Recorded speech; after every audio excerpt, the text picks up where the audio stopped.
This video is specifically for authors who want to make more sales of your book. We're going to be talking about 5 different things your book should have to make sure that it's a good market fit and set up your book for a strong foundation for success so that when you're marketing your book, you're not sending people to a product that doesn't sell. First, a big thank you to ManuscriptReport.com for sponsoring today's episode. Let's get into it. The first thing that we need to have is an understanding of our genre and our readers' expectations around that genre. Honestly, I think the best thing that we can do here is 1, read books in your genre, get a sense of currently what's popular in your genre, as well as some less popular books as well, and also listening to your readers.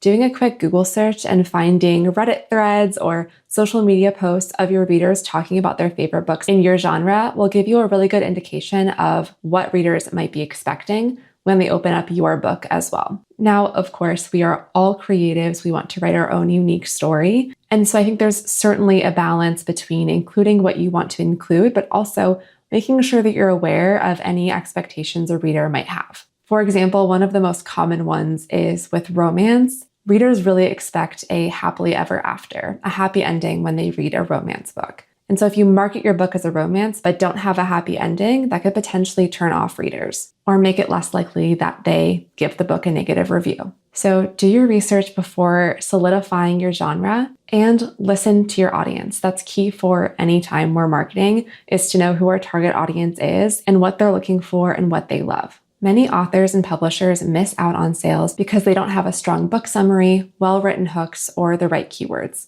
ManuscriptReport.com has solved this problem for authors and publishers by generating an easy-to-read and comprehensive report for your book that includes a total of 15 marketing sections and tools, like a book summary, comparative titles, SEO keywords, KDP categories, sales pitches, and ad copy for your book, and even a press release. You can get your report through the link in my description and use my code SHELBY5 to get $5 off. And thank you again to ManuscriptReport.com for sponsoring today's video. All right, point 2 is going to be picking your book title. Now, this could go either way, and truly this video is for authors who really want to make more sales of your book and think about the marketing aspect of your book while you're writing it and publishing it. So there are many, many authors out there who are writing books for passion projects, and you might not care about some of these categories. So just know I'm not trying to take away your creativity by any means. I'm just sharing the best ways to get your book visible and make sure it's a good fit for your readers. So whenever I talk about titling your book, there's a couple things that I recommend. And one of them is trying to avoid a title that has already been selected by another book, especially if it's a pretty popular book, or it's a very competitive search term where there's a lot of books already with a similar phrase or title. It can be hard to find a title that no book has ever been named, so I'm not suggesting that you need to do that, but just consider it a little bit, do a little bit of research to make sure that you're not competing with a lot of other books by the same title. You also could consider avoiding titles or phrases that could have potentially double meanings. You can try searching your title and just seeing what comes up on Google. And if there's a lot of other media, albums, things like that that are already created, or other companies that have that name, just to try to avoid a lot of competition when someone searches for your book. Because ideally, when someone searches for your book title, we want yours to come up first, or at least on the first page of results for the best visibility. So before you are fully set on a title, just try doing some searches for it and see what comes up. All right, so now that you have your title and your genre and you're following your readers' expectations, it's time for our cover design, which is so important. I know we've all heard the cliche that people judge a book by their cover, but it's true, and it's one of the first things that people see about your book. It's a really great way to visualize the book. And again, that market fit, that genre fit is really important as well.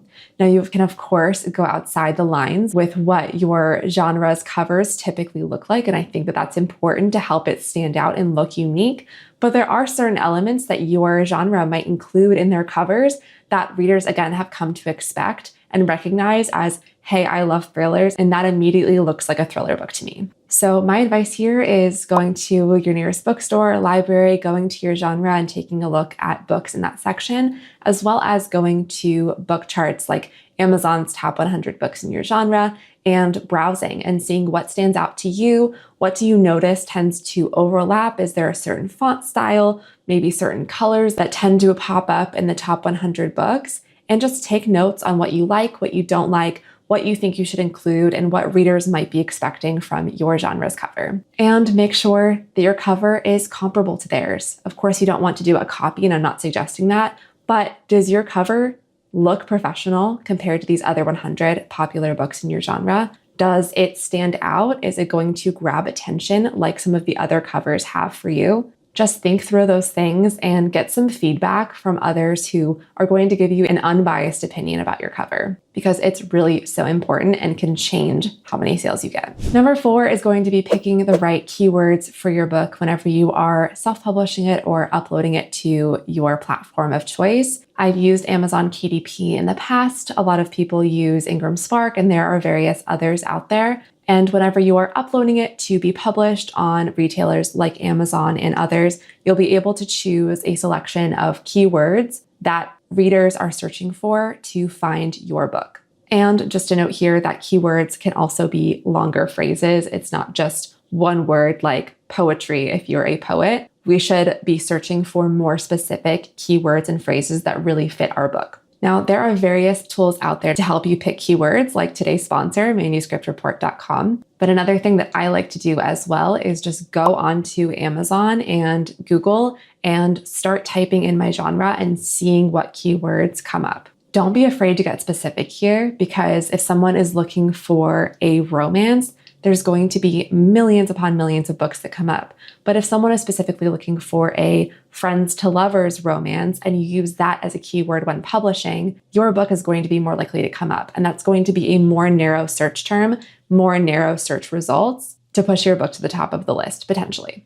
So go onto Amazon, Google. Google Trends also has a free tool to search keywords and see what people are currently searching for on Google and what's trending. But it will really help you get an idea of the search phrases that people are already typing into Amazon, into Google to find books that they want to read. The 5th important thing you should do for your book to give it its best chance is writing a very strong book description that hooks your readers in. There are a few different elements to a strong book description, but the first one is hooking your readers and grabbing attention from the first line. Whether that is a compelling sentence about the plot and the story for a fiction book, or a really compelling question or opener for a nonfiction book about the transformation or what the person's going to learn when they read it, that opening line is the best chance to hooking people in as they skim the rest of your book description, where they will want to find more details about the plot or what they're going to learn. If you're nonfiction, your experience and why you wrote this book,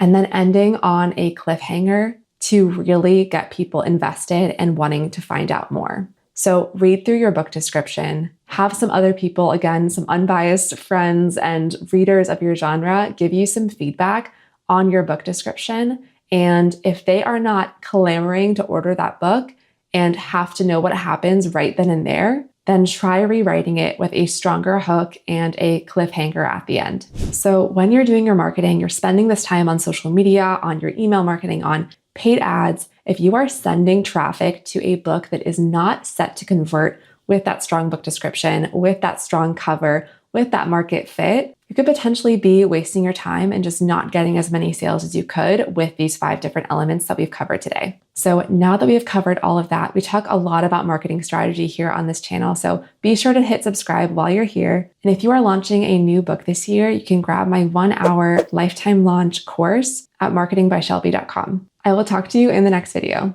Bye.